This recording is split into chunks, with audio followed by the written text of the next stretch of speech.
सतगुरु जय गुरुदेव। सतगुरु जय गुरुदेव। सतगुरु जय गुरुदेव। सतगुरु जय गुरुदेव नाम किसका? प्रभु का। प्रभु का पावन नाम। सतगुरु जय गुरुदेव। मन मंदिर दीप जलाओ रे सखी। मन मंदिर दीप जलाओ रे सखी। सतगुरु प्रीतम को मनाओ रे सखी। सतगुरु प्रीतम को मनाओ रे सखी। अंतर मन में प्रेम जगाओ। अंतर मन में प्रेम जगाओ। मन मंदिर में प्रीत लगाओ। मन मंदिर में प्रीत लगाओ। प्रीत की रीत निभाओ रे सखी। प्रीत की रीत निभाओ रे सखी। मन मंदिर दीप जलाओ रे सखी। मन मंदिर दीप जलाओ रे सखी। प्रीतम तेरे सतगुरु स्वामी। प्रीतम तेरे सतगुरु स्वामी। श्रद्धा भाव से रिझाओ रे सखी। श्रद्धा भाव से रिझाओ रे सखी। मन मंदिर दीप जलाओ रे सखी। मन मंदिर दीप जलाओ रे सखी। जन्म जन्म की जमी मैलाई। जन्म जन्म की जमी मैलाई। नाम का साबुन लगाओ रे सखी। नाम का साबुन लगाओ रे सखी। मन मंदिर दीप जलाओ रे सखी। मन मंदिर दीप जलाओ रे सखी।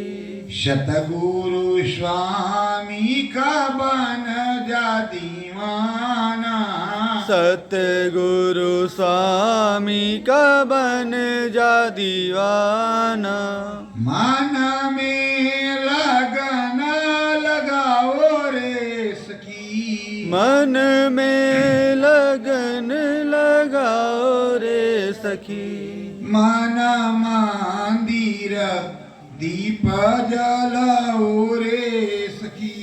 मन मंदिर दीप जलाओ रे सखी। श्रद्धा भाव की चरण वंदना। श्रद्धा भाव की चरण वंदना। चरण में झुक जाओ रे सखी। चरणन में झुक जाओ रे सखी। मन मंदिर दीप जलाओ रे सखी। मन मंदिर दीप जलाओ रे सखी। प्रीत की रीत भय निसदीन ये। प्रीत की रीत निभे निस दिन ये। साची लगन लगाओ रे सखी। साची लगन लगाओ रे सखी। मन मंदिर दीप जलाओ रे सखी। मन मंदिर दीप जलाओ रे सखी। सत्य गुरु जय गुरुदेव। सत्य गुरु जय गुरुदेव। प्रेमियों, सबसे पहले हमारी अंतरात्मा में श्रद्धा और भाव, निश्चल प्रेम होना चाहिए अपने स्वामी सद्गुरु के प्रति, या जिससे आप प्रेम करते हैं उसके प्रति। और जिससे प्रेम आप करते हैं उसकी सारी बुराइयों को नजरअंदाज करना पड़ेगा। साथ ही साथ उसका सुख, उसका दुख तुम्हारा जीवन साथी होगा। जैसे वो रहेंगे वैसे आपको रहना पड़ेगा। आध्यात्मवाद में सद्गुरु जो अंतर घाट पे बताता है, घाट पे सब समझाते हैं, उसी के अनुसार हमें समझ करके चलना होता है। बाहर से लोग भ्रमित करते हैं, तरह तरह की बात बताते हैं, नाना प्रकार की चीजें को समझाते हैं और यही कहते गुरु महाराज ने अब ये कहा, गुरु महाराज ने अब वो कहा। प्रेमियों, गुरु महाराज ने कहा और समय भी बढ़ाया। गुरु महाराज ने समझाया तो उसको करके भी दिखाया। आगे जो जो कुछ कहा वो होगा। तो प्रेमियों, ये उन्होंने नहीं कहा कि ये मेरा काम कोई दूसरा करेगा।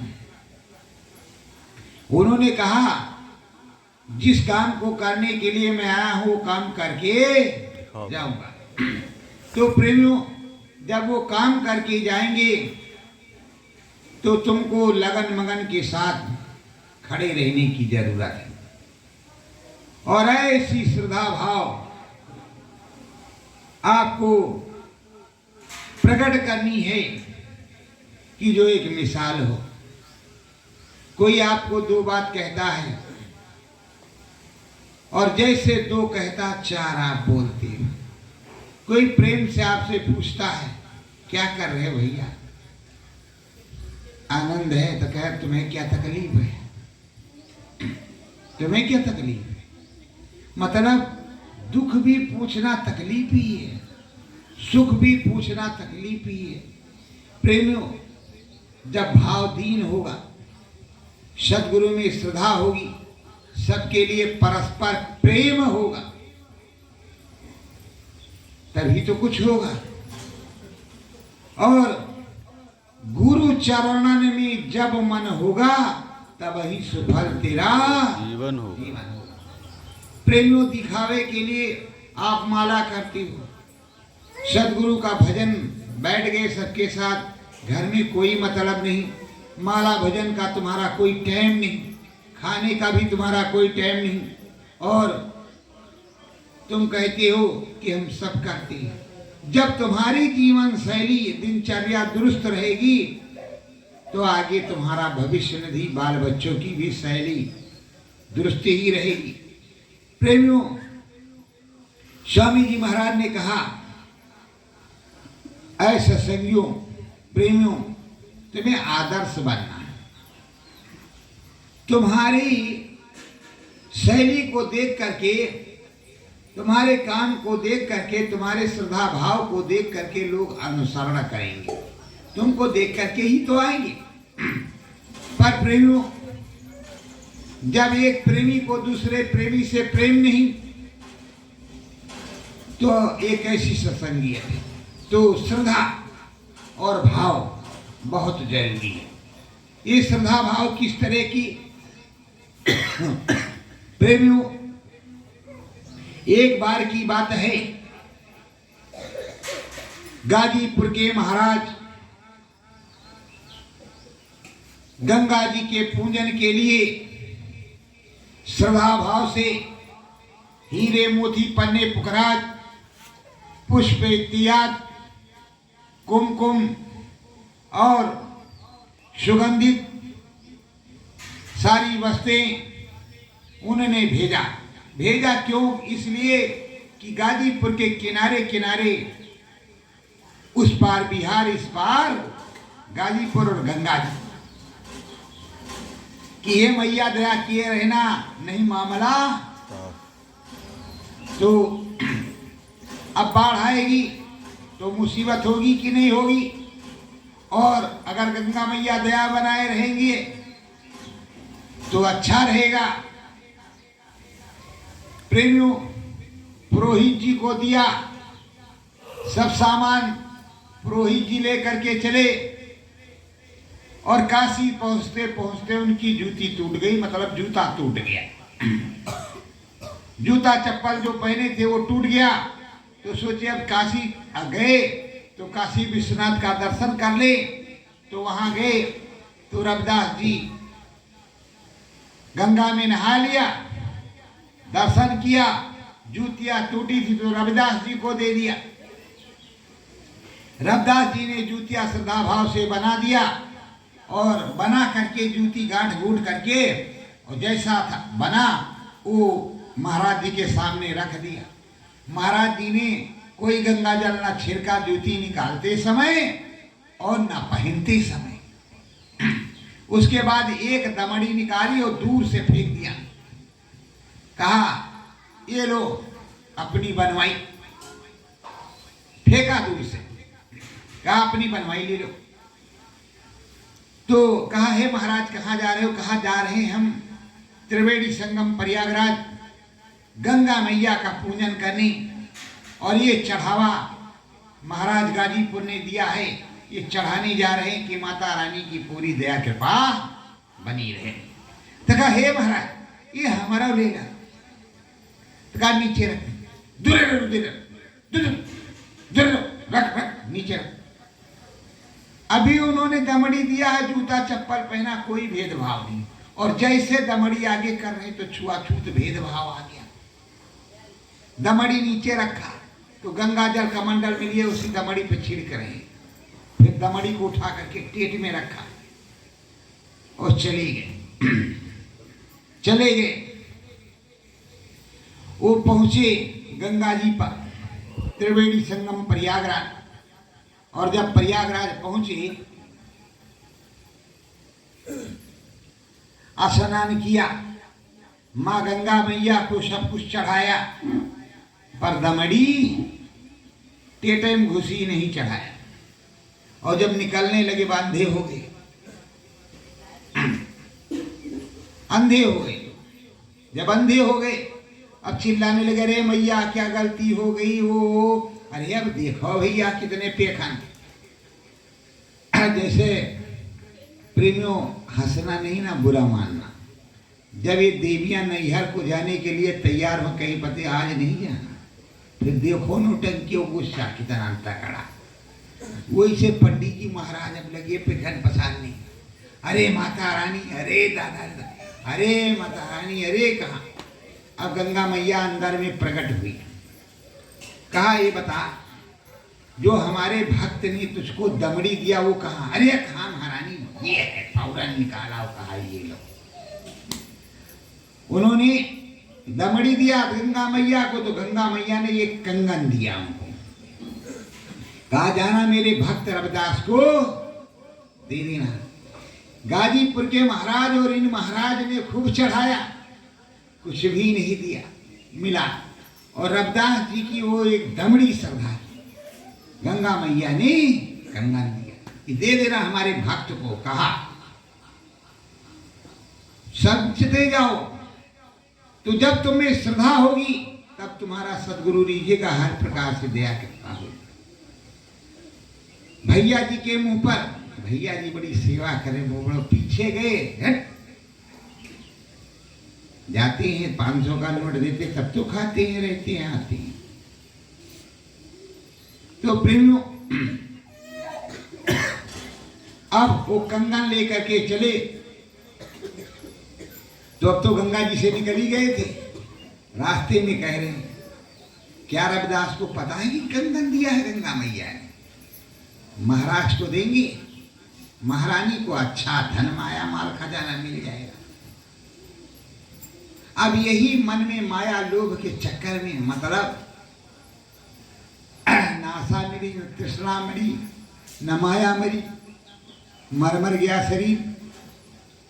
अब वो बेचारे कंगन लिए काशी से सीधे चले गए, काशी में कंगन देने नहीं गए। तो अब जब फिर गाजीपुर पहुंचे, कहा चढ़ाए, कहा हाँ महाराज, कहा और, तो कहा गंगा मैया ने प्रसाद दिया है।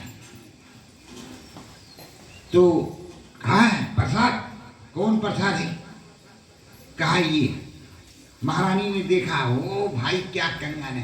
कहा दूसरा वाला, कहा मैया एक है। कहा बस एक नहीं, दो सरा कंगन मंगाओ नहीं तुम्हारा सर कलम खा दे। कहा महाराज ये कंगन मेरा। अब जब सर कलम की बात आई, फांसी चढ़ने की, तो कहा ये मेरा नहीं है और ना मुझको दिया ना आपका है।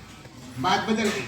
कहा ये महारानी एक भक्त रविदास जी हैं, उन्होंने एक दमड़ी दिया था, उसको चढ़ाया था मैंने, तो गंगा मैया ने दिया था कि जाओ हमारे भक्त को दे देना। कहा इतना माल असबाब हमने भेजा, गंगा मैया ने कुछ नहीं दिया, और एक दमड़ी के बदले उन्होंने एक कंगन दिया। चलो हमको दिखाओ कि वो कौन से भक्त हैं, हम देखने चलेंगे कहाँ है। कहा काशी।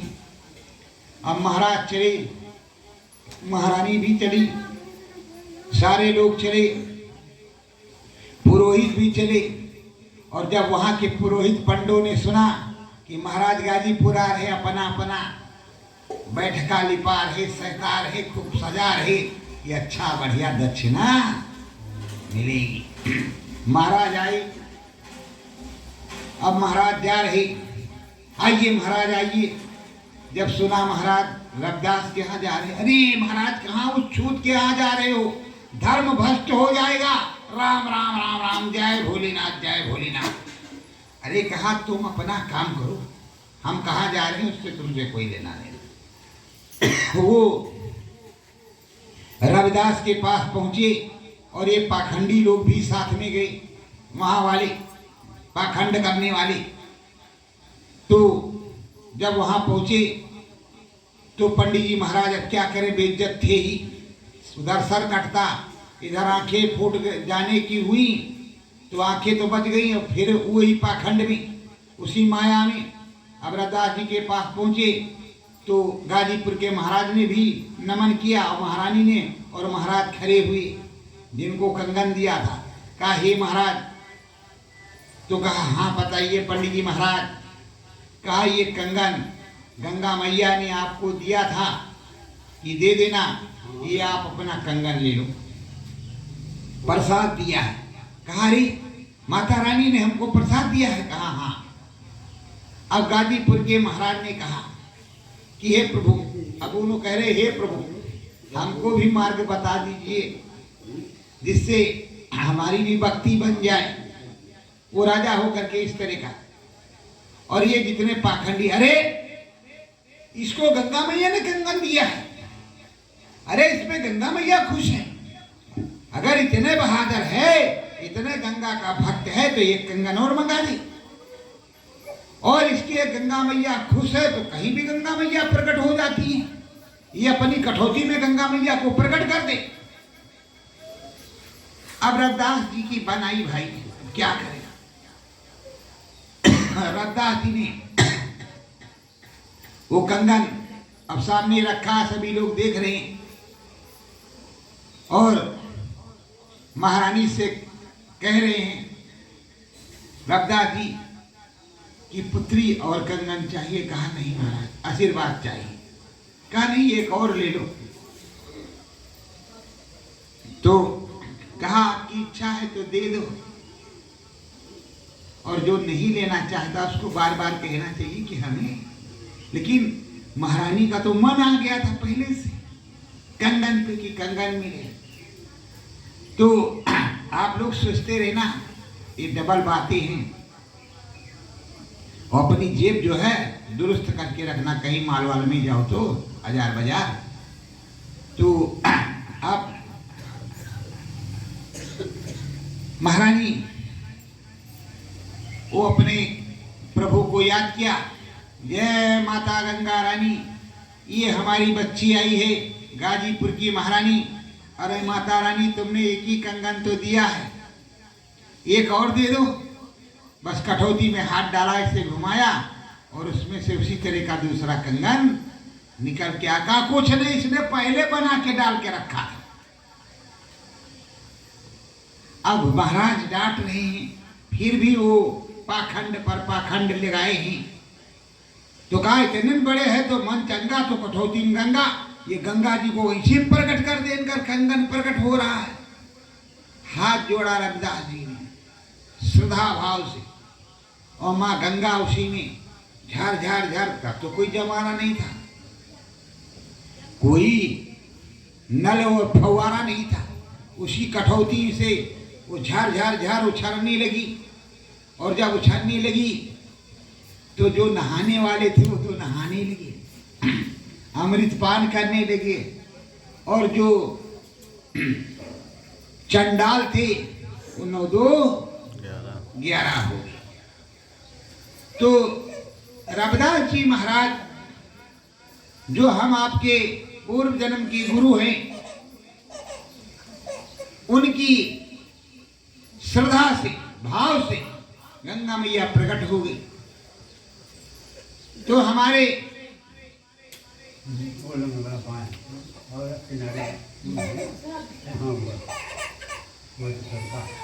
सदगुरु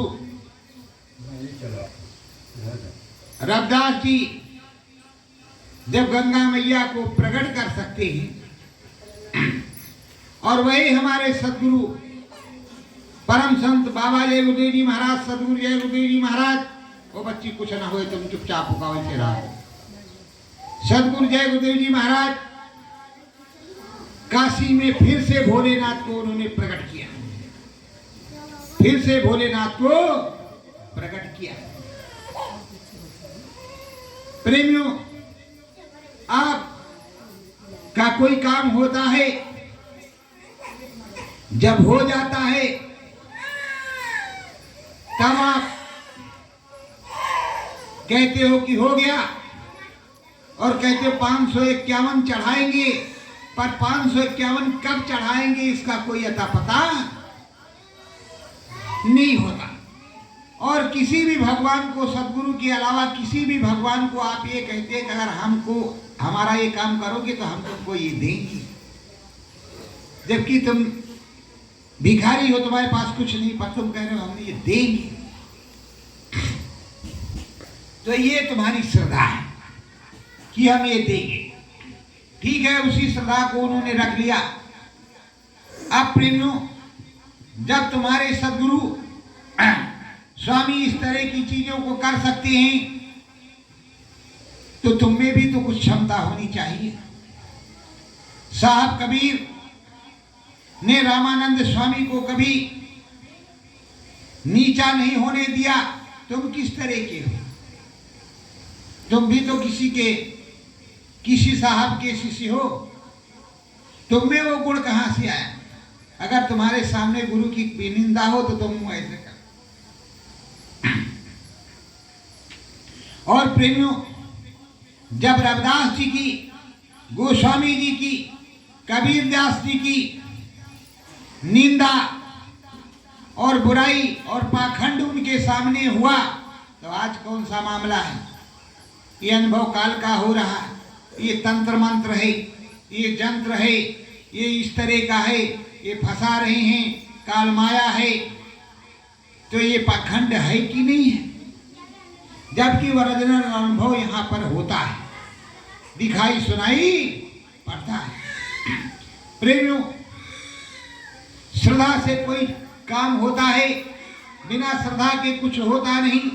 और जब तक आप में श्रद्धा प्रकट नहीं होगी तब तक कुछ नहीं होगा। आप कितना भी हाथ पैर मारो, जब देने वाला देगा तभी तुम्हारे पास कुछ आएगा, और देने वाला नहीं देगा तो तुम्हारे पास कुछ नहीं आएगा। सुमरन ध्यान भजन का कोई तुम्हारा टाइम नहीं। तुम सतगुरु के बंदे हो, हैं? शाकाहारी वर्दी पहनोगे नहीं, टोपी लगाओगे नहीं, जब ससुराल जाओगे तो वीआईपी, और संगत में आए अगर याद रहा तो शाकाहारी वर्दी पहन लिया, नहीं तो कोई बात नहीं, वो झोले में रखी है। तो गुरु महाराज की दया भी झोले में रखी है। वो तो कोई दूसरा जिसके साथ आप लगे हो वो अपनी जेब से निकाल करके तुमको कुछ दे देता है, पर तुम पाने के लायक हो नहीं। गुरु के आदेश का पालन आप करते नहीं तो कैसे? देखो, जिन्होंने टाट पहना उनकी खूब बेइज्जती हुई। टाट पहन के ससुराल गए होंगे तो क्या इज्जत उनकी हुई होगी। पहली बार इस ससुर का कपड़ा ही नहीं जुगा। बहुत लोगों की हम बता दें कि औरत की वजह से कि अगर टाट पहनोगे तो हम तुम्हारे रहीबे ही नहीं करेंगे, तो उनको टाटे उतारना पड़ा बेचारों। अरे भाई, मेहरबा नहीं रहेगी तो टाट कहाँ पहनेंगे। और बहुत लोगों ने हिम्मत करके कि रहो चाहे भाड़ में जाओ, हमारे गुरु का आदेश उसको हम पालन करेंगे। प्रेम, तो गुरु भक्त तो वही जो गुरु नाम पे कुर्बान हो। एक बार की बात है, पिता पुत्र दो लोग थे। माता थी, उनका शरीर छूट गया और बड़े गरीब थे, किसी दिन गरीबी से खाते कमाते थे। गुरुजी महाराज की एक दिन मौज हो गई। कहा, बच्चा, हम तुम्हारे यहां आएंगे कर और सत्संग करेंगे। अब उसके घर में कुछ नहीं, तो कहा, ये पिताजी क्या किया जाए। सेठ से गए, बोले, सेठ कुछ दे दो सामान, और धीरे धीरे चुपता कर, भग, कुछ नहीं देते, हम कुछ नहीं तुमको देंगे, चले जाओ। कहा, अच्छा। आए, पिताजी से कहा, पिताजी कैसे काम चले, संगत आएगी, गुरु महाराज आएगा। कहा, फिर कहा, रात में साबड़ दो, मतलब सेंध फोड़ने का सामान लाई, और सेठ है कि यहाँ शुरू कर दिया। फोड़ फाड़ के कुल माल मटेरियल निकाला। अब बेटा निकाल रहा है अंदर से, और बाप ढो ढो के ले जा रहा है। अंतो गत्वा, और साथ में अच्छी तलवार भी लिए। अब जब आखिरी में निकालना हुआ तो सेठवा गया जा।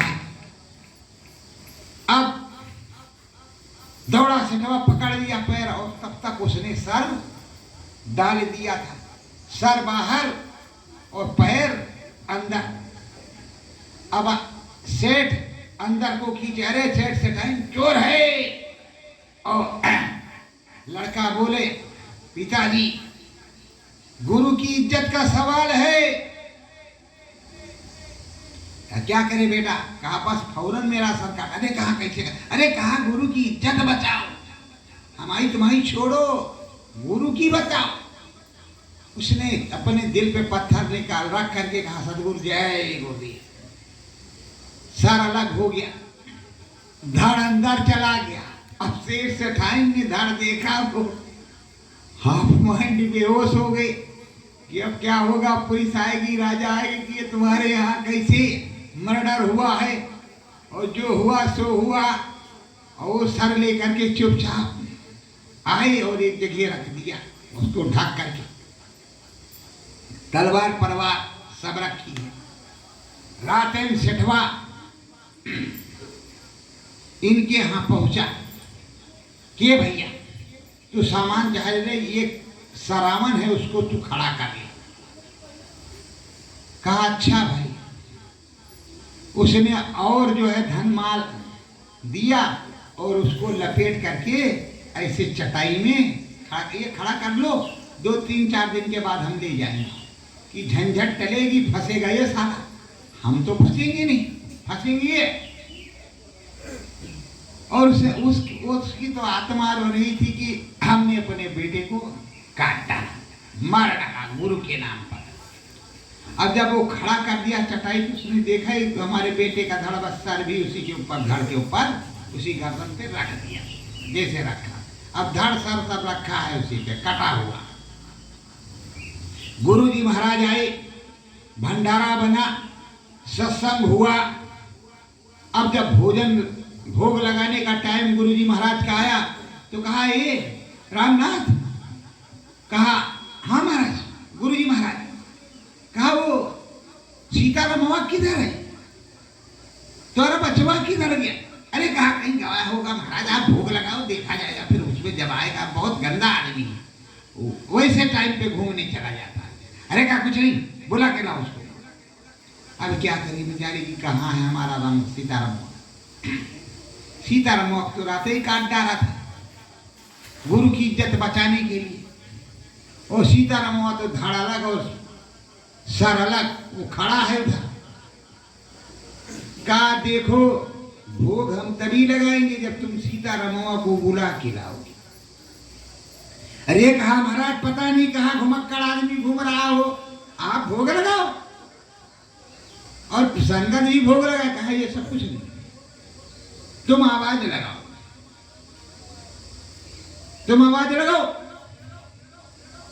वो कैसे नहीं आया सत्संग सुनने इधर, और बड़ा सेवादार मेरा बच्चा है, अब मरता नहीं तो करता क्या?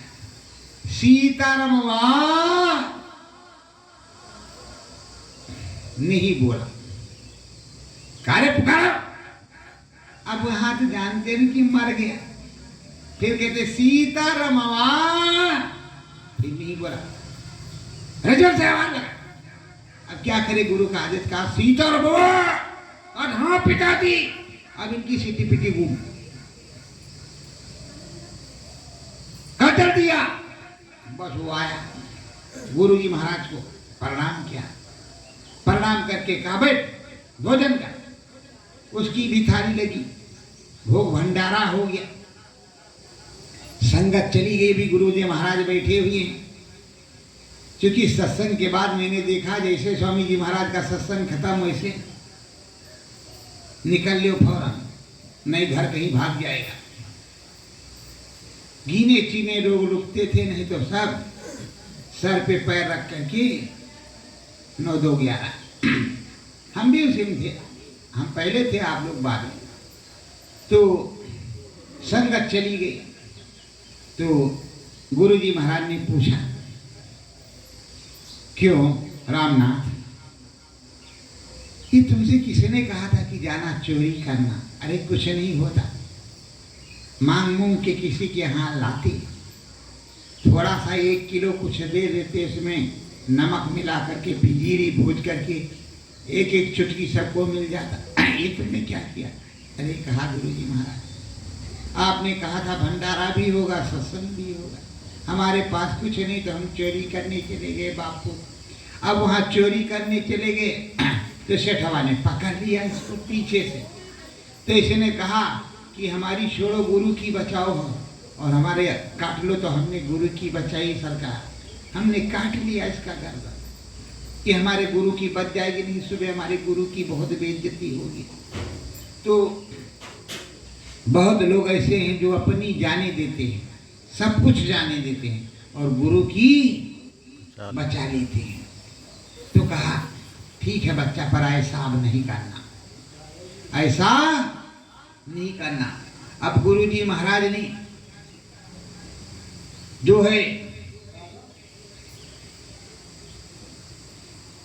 दया कृपा किया, वो जीवित तो है ही है, और सेठ के यहाँ से माल हुआ मिली गया है। गुरुजी महाराज ने दया कृपा कर दिया, बरकत कर दिया, दिन दूनी रात चौगुनी दे दिया। तो प्रेमियों सर कटा हुआ था, गुरुजी महाराज ने उसको जीवित कर दिया। हमारे भारत देश का इतिहास है, राजा मोरध्वज के यहाँ कृष्ण भगवान गए, और कृष्ण भगवान ने उनकी परीक्षा ली, तो अपने लड़के की 1 उंगली नहीं काटोगे। अरे कहोगे हमार गदेला हाय राम, और उनसे कहा कि देखो मोरध्वज, हमारा शेर भूखा है, और ये तुम्हारे लड़के का दाहिना अंग खाएगा, इसको अपने आरे से आधा फाड़ो, आधा आधा करके, आधा शेर को दो, आधा रख दो, और राजा और रानी दोनों मिलकर के फाड़ो। अगर 1 बूंद आंसू निकला तो हम शराब दे करके चले जाएंगे। उनके गुरु बन करके कृष्ण भगवान गए थे अर्जुन को दिखाने के लिए। आरा लेकर के दोनों लग गए और रानी के आंख से एक बूंद आंसू निकल गया तो उधर बायां अंग रखा रह गया, दायां अंग शेर ने खा लिया। जब शेर ने दायां अंग खा लिया तो बाएं बचा है और उसको खड़ा कर दिया, उधर लेटा दिया, खड़ा कर दिया, जो भी समझो। अब उन्हीं के सामने मोरध्वज ने अपने हाथों से अपने बेटे का आरे से 2 टुकड़ा किया और भोजन प्रसाद रानी ने हिम्मत करके दिल पे पत्थर रखा के बनाया गुरुजी महाराज के लिए। और जब परोसा तो गुरुजी महाराज की थाली, राजा जी महाराज की, अर्जुन जी की और एक थाली बच्चे की, बच्चे की थाली। तो कहा 4 थाली लगाओ, 4 लगाया। रानी ने कहा महाराज भोग लगाओ। कहा कैसे भोग लगाए? राजा से कहा अपने बच्चे को आवाज लगाओ। अब राजा सन की अभी तो तीर फाड़ के शेर खा गया, अब कह रहे बच्चे को आवाज लगाओ। अरे महाराज भोजन करो, अब तो जो हुआ सो हुआ। अरे क्या हुआ? आवाज लगाओ। और जैसे आवाज लगाई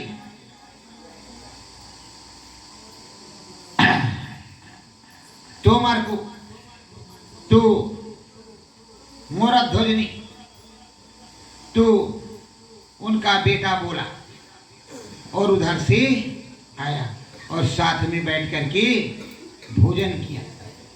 और जब भोजन किया तो राजा रानी हाथ जोड़े खड़े हैं। कृष्ण भगवान अपने रूप में प्रकट हो गए, अर्जुन भी अपने में। कहा देखा और मोरध्वज राजा रानी दोनों चरणों में गिर गए भगवान जी के। ये हमारे यहाँ का इतिहास है, काट डालना, मार डालना। और प्रेमियों उधर मोरध्वज को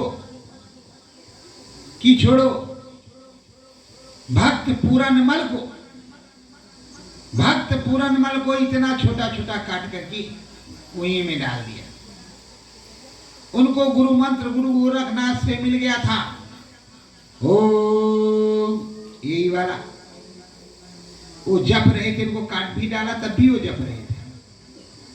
अब वो जप रहे थे, उन्हीं का नाम याद कर रहे थे। साहब गोरखनाथ गए, लोटा डाला, उनको निकाला, जीवित किया, तो पूरनमल रहे कि नहीं रहे। ये हमारे भारत देश का संतों का और भगवान का इतिहास है। प्रेमियों, आप छोटी सी बात पे मचलते रहते हो, श्रद्धा भाव आपके पास कुछ नहीं, और आप रोज कहते कि हमारे भगवान अगर हमारे पास आते तो अच्छा रहता है। प्रेमियों, स्वामी जी महाराज प्रेमियों के यहां जाते तो जो प्रेमी था तो प्रेम से, श्रद्धा से, सुखी रुखी जो उसके होता वो सेवा करने की कोशिश करता। घर वाले गाली दे, बबुआ जब देखो तब आ याद, इसके कोई काम नहीं, हट्टा कट्टा है, और जब देखो हमारे लड़के को भी ठगता है। प्रेमियों, जब कोई जानता नहीं तो बिना श्रद्धा के आपको कुछ नहीं मिलेगा। श्रद्धा लाओ और अपना जीवन सुखमय बनाओ। बिना श्रद्धा के ना तो तुमको सदगुरुदेव भगवान मिलेगा, ना तुम्हारे गुरु भगवान मिलेंगे, ना कोई मिलेगा। अगर किसी की जेब से तुम ले रहे हो तो कितने दिन जब तक उसके पास है तब तक तुमको देगा, तब तक तुम्हें थोड़ा आनंद रहेगा। और जब उसकी खेत जब खाली हो जाएगी तो उसे भी तुम गाड़ी दोगे। यही रीत है इस दुनिया की, यही प्रीत इस दुनिया की है। स्वार्थ लाए करे सब प्रीति, सुर नर मुनि की यही रीति। प्रेमियों, आपका निस्वार्थ भाव होता और आप बिल्कुल सौम्य और सुंदर होते तो सदगुरु में मन लाते और बैठ करके अच्छे से सुमरन ध्यान भजन करते, लपट करके भोजन भंडारे का भी काम करते, साफ सफाई सेवा भी करते और समय से खा पी करके चले भी जाते। पर आप में वैसा है, आप में ऐसा नहीं है, वो आइबे नहीं करेगा, क्योंकि आपका जो है वो पूर्व जन्म का संस्कार ऐसा है कि अगर बबूल के पेड़ को या गधे को शेर बना दिया जाए तो उसके आचरण रहेंगे वैसे। अगर बबूल के पेड़ पे आम लग जाए तो अव्यवस्था है। हम भी इधर सोए हैं, अब जैसे कभी खितौरा या मथुरा गए तो कोई भेदभाव तो है नहीं, जो जहाँ पाया स्त्री पुरुष पड़ा है, किसी से कोई मतलब नहीं है। तो ऐसे कहीं हम सो गए और बगल में कोई सोया है, उनके शेर उनके पास से निकले, उनके जंगल से मेरे जंगल में घुस गए, तब हमको उनकी सफाई करवानी पड़ती थी, देवियों से देवताओं से हाथ जोड़ करके, क्योंकि हमको अभ्यस्त नहीं थे कि हमारे जंगल में कोई शेर रहे। समझते रहो। अब प्रेमियों, धीरे धीरे मालिक से प्रार्थना किया तो कोई शेर वेर आए। एक आध दो बार ऐसा हुआ तो हम सचेत हो गए कि भाई किसी दूसरे के जंगल के पास काहे जाओ, जब इधर तमाम जंगल हो तो तुम उधर दूर चले जाओ अपना छोटा सा जंगल लेकर के। अरे भाई, ये जो घास उगी है इसमें कोई दर्द तो होता नहीं, चाहे जितना फूको चाहे जितना तोड़ो। अभी आपको मालूम नहीं, अगर तुम्हारा हाथ कटे तो दर्द है, अगर नाखून कटे तो कोई बात नहीं। बाल फूके, यही बाल को ही का जंगल कह रहे हैं, कुछ और नहीं कह रहे हैं, समझ लेना अच्छी तरह। जो सर में बाल उगे हैं इसी को मैं जंगल कह रहा हूँ, और इसी जंगल में वो जुए वाले शेर रहते हैं, नहीं तुम्हें समझना है, और खूब प्रेम से काटते हैं। तो अब इस जंगल की सेवा करोगे, नहलाओगे धुलाओगे, तो देवियों का तो काम ही यही है, अपने इसको धोना और संवारना। पर अब देवता लोग क्या करें? आप बाबा को देखते हो, बड़ी बड़ी लट, और उसको ऐसे ऐसे मसल मुसल करके कहाँ से कंघी लाएंगे, कंघी करेंगे। और हम तो फिर भी डेंटिंग पेंटिंग दूसरे चौथे अठे करते रहते हैं। तो प्रेमियों, जहाँ पर सफाई होगी, जहाँ पर व्यवस्था होगी, वहीं कुछ होगा। कुत्ता भी जो है पूंछ से कुछ साफ सुफ करके ही बैठता है। तो आत्मा की सफाई सदगुरु के नाम से, और खुद की सफाई अपने काम से। नाखून जो उगता है वो शरीर से उगता है, शरीर से, बाल शरीर से उगते हैं, तो चाहे जितना काटो दर्द नहीं होगा। और जैसे आप उंगली को काटोगे तो जीवात्मा का प्रकाश इसमें पड़ रहा है। अगर हड्डी में प्राण होते तो खाल काटते कुछ नहीं होता,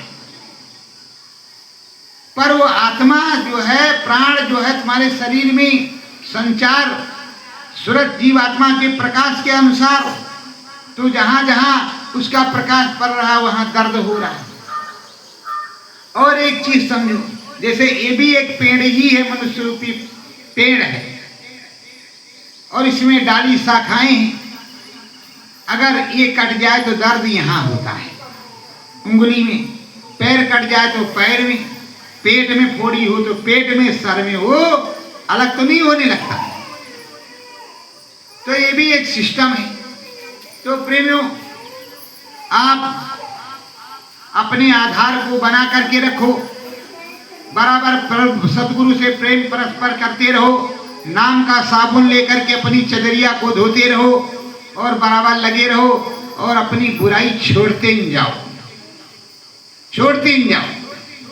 अपने अंदर देखो कि हम कितने बुरे हैं, क्या सेवा करते हैं क्या नहीं करते हैं, और जो बिना बताए करता है उसी का काम होता है। और देखो वैसा नहीं करना। एक महात्मा जी थे, उनके कई शिष्य थे।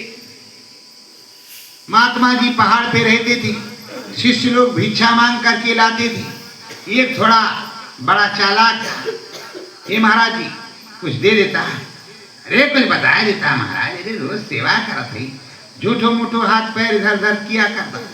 महाराज जी ने एक दो चीजें बता दी। अब फूक मारे, कहा जिसको फूक मारोगे इसकी बीमारी गायब,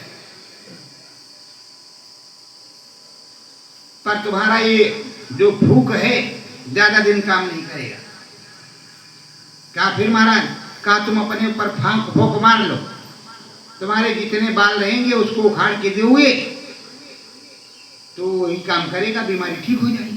कहा ठीक महाराज, अपने ऊपर फूक मार लिया, भस्मासुर की तरह। विष्णु भगवान ने बताया अपना, वो वही किया, उसने भस्म हो गया। अब जब जान गई कि बस ना शुक्रा है तो वही किया, उसने फूक मार लिया। और जब फूक मार लिया तो कहा तो जितने रोए जमेंगे, बाल जमेंगे, वो सब जिसको देंगे उसकी बीमारी ठीक हो जाएगी और सब लोग हमको खिलाए पिलाएंगे। भाई चला पहाड़ से नीचे, कहा गुरुजी महाराज हम जा रहे बस्ती में, नगर में, क्या करनी? अरे ये भिक्षा नहीं, लाएंगे बढ़िया मालपुआ और सब बला बला के उसको सारी संगत खाएगी, हम भी, तुम भी खाना और हम भी खाएंगे। कहा अरे बच्चा वहाँ रुकी सुखी मांग के लाओ, बनाओ, मेहनत की खाओ, ये सब काम ठीक नहीं है। कहा नहीं महाराज आप भी समझे नहीं। तो कहा हाँ बच्चा भी हम समझदार हुई नहीं। तो इस समय के वक्ता समझदार हैं, महाराज समझदार, हमारे गुरु महाराज समझदार ही नहीं है। इसीलिए लोग कहते हैं पहले से अच्छी रोटी मिलती है, पहले से अच्छा भोजन मिलता है, भजन करना नहीं पड़ता है, सारा काम हो रहा है और नाम भी हो रहा है। अब महाराज जी पहुंचे पीपल के नीचे, संसा त्रिशूल गाड़ करके तुम्बी रख दिया। एक बेचारा पूछा महाराज जी, कहा हाँ क्या बात है बच्चा? कहा माता जी की तबीयत खराब है। तो कहा ठीक हो जाएगी 5 मिनट में, चिंता क्यों करते हो? कहा कैसे? कहा ये लो, बस एक बालू पाड़ा मूछ का, कहा ये लो, जाओ इसको अभी फूक जला करके और माता जी को पिला देना तुरंत टट्ठा फौरन, और फिर मेरी जो दक्षिणा हो दे जाना। कहा ठीक है। लेके गया, उस बाल को जलाया और पिलाया। माता जी तुरंत तट्टन उठ करके बैठ गई। वो तो गुरु का आशीर्वाद चमत्कार था। जब बैठ गई फौरन उसने एक लोटे में बढ़िया डाल करके चीनी गुड़ और 1 लोटा दूध और 5 किलो चावल, 551 रुपया की रोज की झंझट से फुर्सत मिला। रोज डॉक्टर रखा। महाराज जी ने बढ़िया दूध पिया, चावल सामान रखा।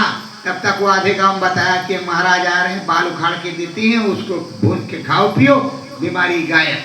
आधा गांव पहुंच गया, जो बीमार थे सब पहुंच गए और सब दक्षिणा लेकर के पहुंचे। अब वो उखाड़ के 150 लोगों को 150 बार दिए और मूछ में कितने बार 1000 2000 होंगे बस। कहा फिर महाराज आएंगे? कहा कल फिर आएंगे। कल और चर्चा हो गई, कब तक हजारों लोग आ गए। तो हजारों बाल उन्होंने उखाड़ करके दिया और सब सामान लगा करके ले गए आश्रम। तीसरे दिन कहा महाराज जा रहे हैं। अरे कहा बच्चा वहां मत जाना, अब मत जाना, चुपचाप बैठ करके भजन करो, कोई वहां जाने की जरूरत नहीं। अरे नहीं महाराज आपको मालूम नहीं। कहा फिर बच्चा मुझको मत कुछ कहना। अब गए तो 10,000 की भीड़ रही, कोई एक बाल उखाड़ के ऐसे देती किसी। कहा ये भैया कब तक खड़े रहेंगे? अई बाबा दक्षिणा ले रहा है और ये एक बाल झूठे उखाड़ के दे रहा है। कहा फिर किन बाले तो काम कर रहा है? कहा हाँ, और बाकी तो कुछ नहीं काम कर रहा। कहीं नहीं। कहा बबो को पकड़ो, उठा के पटको और जितना जिसको जरूरत है, जहाँ के जिस जगह का उखाड़, ये केक उखाड़ दो, जहाँ जहाँ की जरूरत हो, जो जिस काम के लायक हो, कोई बचे ही ना, सबको मिल जाएगा। अब जब उनको उठा के पटका और कोई छोटा उखाड़ रहा, कोई मोछ नोचेले रहा, कोई आगे के नोचेले रहा, कोई पीछे के नोचेले, आप है गुरु महाराज, अरे दादा राम 50 जने चढ़े बैठे, इनका नंबर गया तो दूसरा घसीटे, उनका नंबर गया तो उधर, जैसे कुत्ते नहीं लड़ते, तो एक ने छोड़ा था दूसरा खड़ा, दूसरे में तीसरा, तीसरे में चौथा, अपना जुटा हुआ। अब बाबा चिल्ला रहे हाय राम, तब तक गोड़ हाथ पैर और सब भूसा हो गया। जब भूसा हो गया तो बेचारे फूल के कोपा हो गए, वहीं पड़े हैं, ना कहीं जो है दक्षिणा है, ना पछड़ा, जो दक्षिणा मच्छड़ा मिली थी वो भी छिछालेदार हो गई। उसी भगदड़ में क्या होता, जूता चप्पल नहीं बचता, जान नहीं बचती, उसी तरह सब छिछालेदार हो गया, काम खत्म, सब बिखर गया। और उसी पीपल के नीचे पड़े हाय राम हाय गुरु महाराज कर रहे। 2-4 घंटा बीता, शाम होने को आए, गुरु जी महाराज ने कहा जरा देखो तो जा करके। जब पहुंचे तो चलने के लायक नहीं, 4 लोग सत्संगी उनको टांग करके ले गए और वहां रखा। कहा बच्चा फिर कल जाओगे? कहा नहीं नहीं गुरु महाराज हम नहीं जाएंगे। नहीं कहा कल चल फिर चले जाना। कहा नहीं अब नहीं जाएंगे। तो प्रेमियों, इसीलिए गुरु जी महाराज कहते हैं कि जितना हम कहें उतना करो। अगर 1 रुपया कहें तो आप 12 आना करो, पर यहाँ तो लोग ऐसे हैं, अरे क्या पूछो मत। गुरु जी महाराज ने जो कहा उससे आगे कहेंगे। तो प्रेमियों, अपने सदगुरु में रहना, अपने सदगुरु की बात मानना, जो कहें वो सुनो और जो कहें वो करो, और वो अलग में कहते अलग ही प्रकार से आप रहो। सतगुरु स्वामी में मन लाना है, सतगुरु स्वामी में मन लाना है, गुरु को आवाज लगाना है, गुरु को आवाज लगाना है, नाम भजन मेरो बन जाए, राम भजन मेरो मन जाए, श्रद्धा भाव अपनाना है, श्रद्धा भाव अपनाना है, सतगुरु जी में मन को लाना है, सतगुरु जी में मन को लाना है, जन्म जन्म की जमी मैलाई, जन्म जन्म की जमी में लाई, नाम का साबुन लगाना है, नाम का साबुन लगाना है, सतगुरु जी में मन लाना है, सतगुरु जी में मन लाना है, श्रद्धा भाव की चरण बंदना, श्रद्धा भाव की चरण वंदना, गुरु को शीश झुकाना है, गुरु को शीस झुकाना है, सत्य गुरु जय गुरुदेव। सत्य गुरु जय गुरुदेव।